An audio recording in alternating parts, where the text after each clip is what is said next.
If the question is confusing, please let me know. I'll try to rephrase for you, okay? Okay. I want to start with the fact that before you responded to the scene, everything you knew about the dispatch was based on what somebody else told you, correct? That's generally how radio affairs. That's the answer to my question. Yes. So you were at the police station at the beginning when you received the call? I was the end of the question. So you were on patrol in that neighborhood already when you received the dispatch, correct? You yourself were driving in the neighborhood and you saw somebody that, or something that looked suspicious and you stopped the car, or you stopped the person and spoke with them, right? Correct. So I want to talk about the point in time. So when you received the dispatch, was it just a dispatch of the allegation that somebody called in, or was there any description that was also released? The initial dispatch call was that a neighbor observed a man carrying items out of his neighbor's garage. He was still on the phone with dispatch, and dispatch advised that they observed him loading items into a vehicle and then the vehicle to caller gave a description on that woman, dark blue license. Okay. So you eventually make the scene, correct? We were en route to the scene when we observed the vehicle in question. Hey, were you by yourself in the squad car, or were you? That's the part. With a partner? What was your partner's name? Corporal Matthew Badley. And when you enter the neighborhood, you say that you see one of the only other car that's leaving, is it a cul-de-sac kind of neighborhood or? So it's a very long straight road with multiple cul-de-sacs on it. There's only one way in and one way out. Okay, and then that's the time you saw a car, Of course. and that's when you were actually driving in the other direction, the opposite direction, correct? And then you kind of did a little U-turn and turned on your lights. Correct. I quickly turned around, actually the lights. And once you turned on your lights, you didn't turn on the side yourself, right? I did not. But that person stopped their car, right? It is. They didn't continue driving away from right? And then once you approached the car, your testimony that he had his license and was taking it out the window, right? And that person, when you made contact with them, they weren't wearing a mask, correct? Correct. You can see their face. He was wearing a sweater, I believe. It was like a Wearing, I believe it was more like a plaid shirt at that point. a plaid shirt. And at some point in time, you say that you looked into the rear of the car and you saw what you said to be a generator, right? Correct. And that's because the call that you got was for a home invasion, right? Correct. And before you had made that stop to speak with Mr. Arnold, Mr. Arnold, you didn't stop at the house that called saying that our generator is missing, somebody took it, right? That was what was related to dispatch. I didn't get there. So you didn't go speak with whatever the victim that said that their generator was. Not up to that point. So you don't know if that was the actual thing generator. At that point in time, you never saw a picture of what that generator was. Before you saw the generator in the back of the Arnold's car. Didn't know it was a specific generator. I just knew that it was a yellow generator. In the back of the vehicle, sorry. That's fair. And before you stopped that vehicle and you saw the generator, you actually don't know how that generator got into the car, do you? No. So you weren't like following, you didn't follow that car, or you weren't, what's the word? Counsel, he said he didn't know. Let's move on. Okay. You asked for the person that's sitting in the driver's seat to stop, correct? Correct. And he complied with all of your requests and demands, right? Never asking why I didn't stop it. Correct. He didn't pull away from you and detain him and put handcuffs on him? No.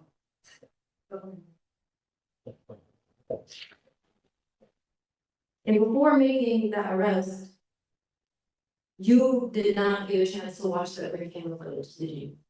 No. At what point in time did you actually watch that video? Approximately an hour later, I made the location of alleged meeting. And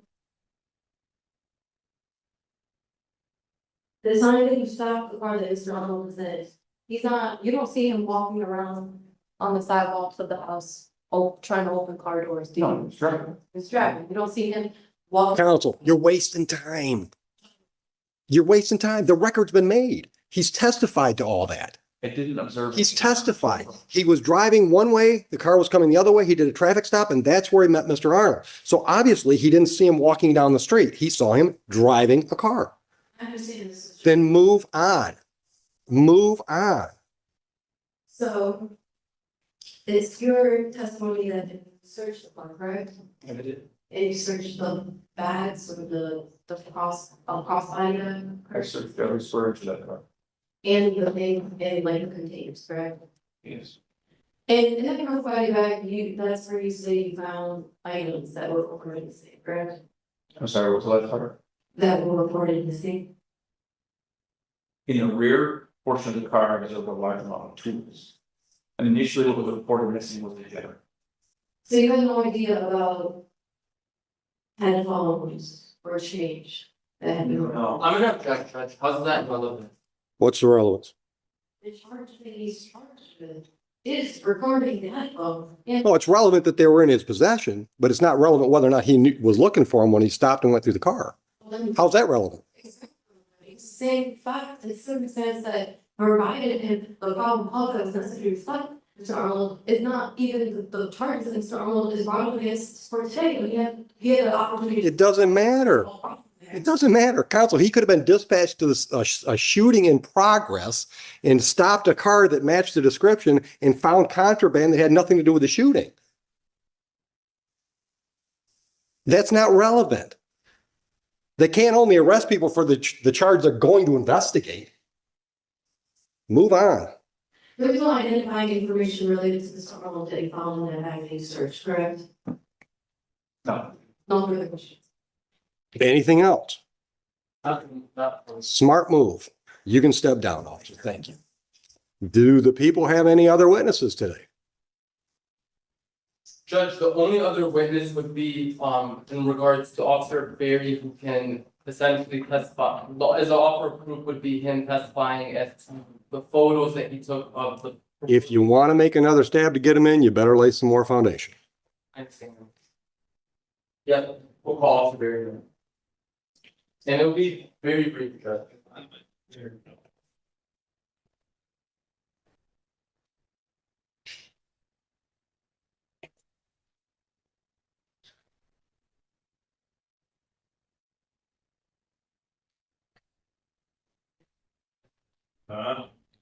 Officer, come on up.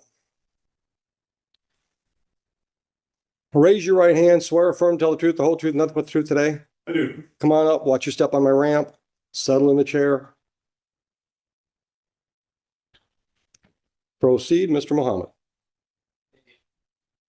Officer Berry, can you just state your full name for the record? Yeah, Ryan Berry. Officer Berry, are you currently employed? Yes, I am. What's your employer? Van Buren Township Police, And what capacity are you employed there? police officer, day shift. Okay, were you employed in that capacity as a police officer on October 19th, 2024? Yes, I will. Okay, and you worked that day by yourself or the partner? By myself. Okay, did your duties on that day at some point take you to the Belleville Police Department? Yes, it did. Okay, and while you were at that location, what did you do? I was investigating a larceny from auto complaint. And I understand that they had some property that was recovered from a vehicle where someone was taken into custody. So I wanted to review what property had been taken. Okay, And not turned over already to victims. okay, and was one of those locations that you were investigating 45270 Sunrise Yes, in Van Buren Township? correct. And do you recall what the items were that you took photos of? Yeah, there was well, there was a handful, there was a lot of change from Mr. Minor's vehicle. rough estimate, anywhere from $20 to $50 in quarters, mixed change. He also had, two phone chargers. They were DeWalt phone chargers. I think it was red. I'm sorry, black and yellow phone chargers. Were there additional items they took photos of? For Mr. Midas' house. No, at the Belleville. Oh, yeah. I took some photos of a digital camouflage bag, and a pair of headphones.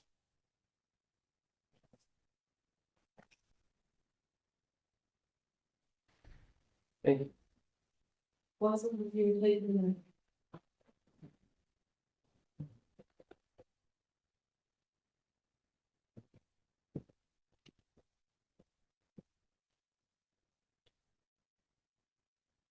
I've handed you what's been marked as people's proposed exhibit number 2, 3, 4, and 5.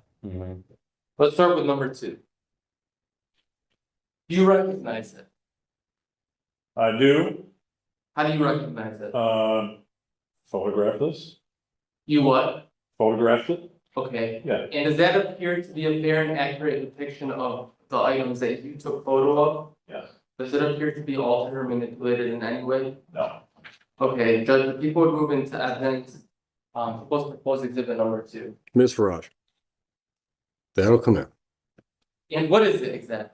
it looks like a hat or a sea mask and a pair of gloves. Okay, Judge, I'd like to publish the report. Sure. And how about, people's proposed exhibit number 3? Do you recognize it? It was a sweatshirt that I found in the property, Okay, and did you take that photo of what property? of the property that I photographed at Belleville City Police. Okay, and, is that a fair and accurate depiction? Yes, Does it appear to be altered or manipulated in any way? no, Okay. The people would move into evidence, people's proposed exhibit number 3. Ms. Farage. Thank you. That'll I'd come in. like to draw your attention to people's proposed exhibit number 4. Do you recognize it? I do. How do you recognize it? It was a single strap backpack that was also in the evidence area at Belleville City Police Department. Okay, and is that a photo that you took? Yes, Does it appear to be altered or manipulated in any way? no, Is it a fair and accurate representation of the bag that you took photo of? yes, Okay. Judge, people would move into evidence, people's proposed exhibit number 4. Ms. Farage. Objection. That'll come in. And then the last one, sir, I'd like to draw your attention to people's proposed exhibit number 5. Do you recognize it? I do. And how do you recognize it? I took this photograph at Belleville City Police Department. And what is it? A pair of headphones, nail clipper, looks like a marijuana grinders. Okay, and does that photo appear to be a fair and accurate depiction of the photo you took? Yes, Okay, does it appear to be altered or manipulated in any way? no, Okay, Judge, the people would move into evidence, people's proposed exhibit number 5. Ms. Farage. Thank you. I'd request the public. Thank you. You're welcome. So, Counsel, cross.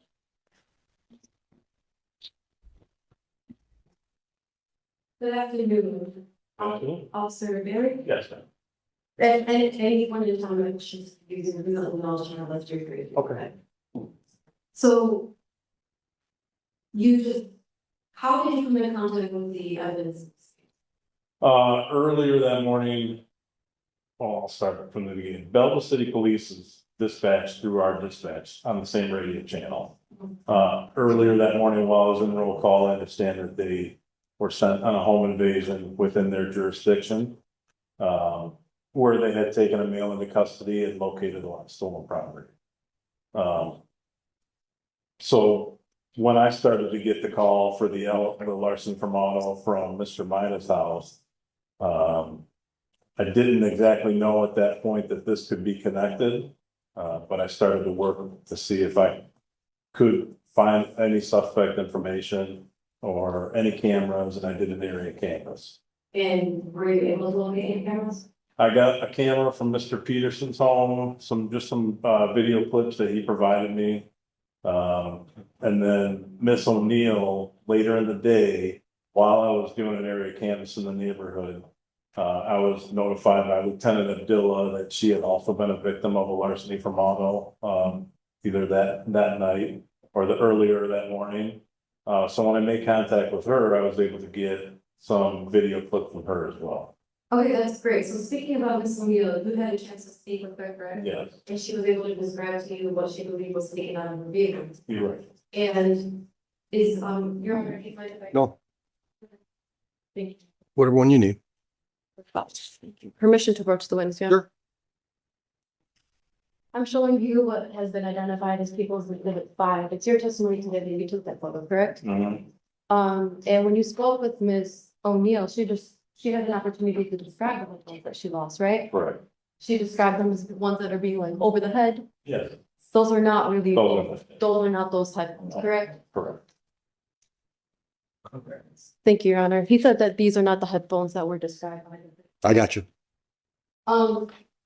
Now, have you, I know that, Belleville and Van Buren Township work together, correct? Correct. So were you involved with the arrest or detainment or search of Mr. Arnold's personal property? No, So at what point in time did you have possession of whatever was collected off of Mr. Arnold and to have an opportunity to photograph?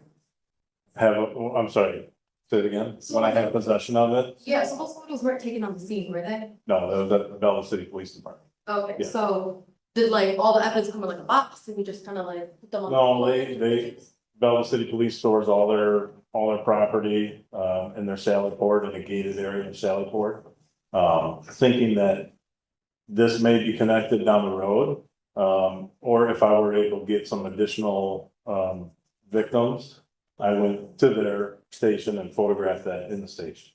Okay, so before you had, did the photographs, did you have the opportunity to review any of the camera footage associated with any of the break-ins in the area?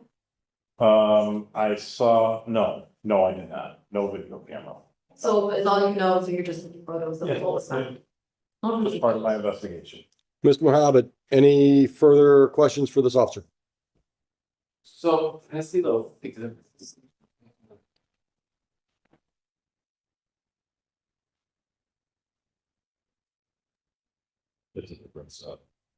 I'm sorry? There's no question that's been asked, so I have to. Yeah, ask a question.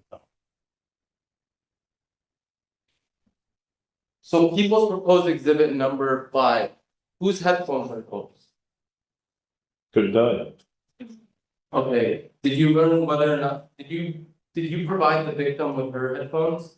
I did. Okay, can you describe those headphones? Yeah, they're the, Hold on, just clarification. Describe the ones that you gave back to Miss O'Neill. yes. Thank you. Yes.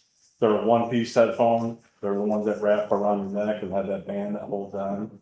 And then the headphones go in your ear, like for people who are working out, not the ear butt type headphones. Okay, did you take a photo of those headphones? Yes.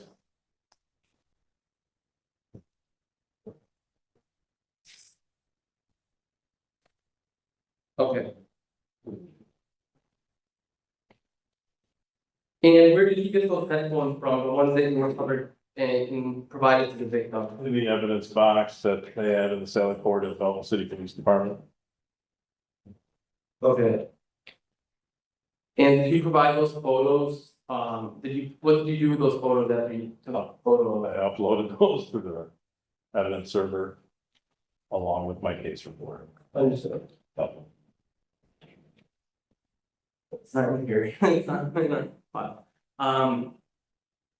And where you got those from Belleville Police Department? Yes, In relation to this case? yes, from, the property, from the person that Belleville Police had, yes. Understood. Yes. And no further questions. Ms. Farage. Okay, thank you. Officer Barry, you can step down. Thank you. So I've been thinking about it. What's I'll that? call it Connie. Were you hunting a swamp? What's that? Were you hunting a swamp? It had to be.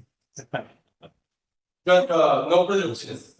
Thank you. All right, Ms. Farage, any witnesses or are we ready for argument? No one is so happened. I'm ready for argument. Move for a bind over, whether or not that photo number 5 doesn't change anything. The fact of the matter is the officer indicated that he recovered headphones and provided them to the witness, and she indicated, clearly details of what those headphones were. So I just want to get ahead of that. I understand there must have been other headphones that were recovered. And it's just, those are introduced into evidence is what we have. I'm gonna reserve my argument. That's fine. Just wanted to get ahead of that. Ms. Farage.